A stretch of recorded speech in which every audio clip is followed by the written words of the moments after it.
Hey guys, welcome back to TechMan. Today, let me show you how to link mobile and PC account on Raid Shadow Legends.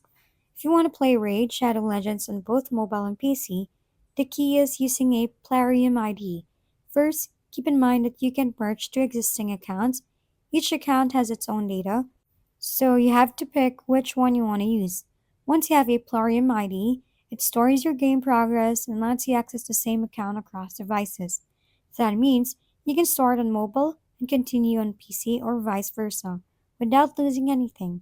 It also supports two factor authentication for extra security.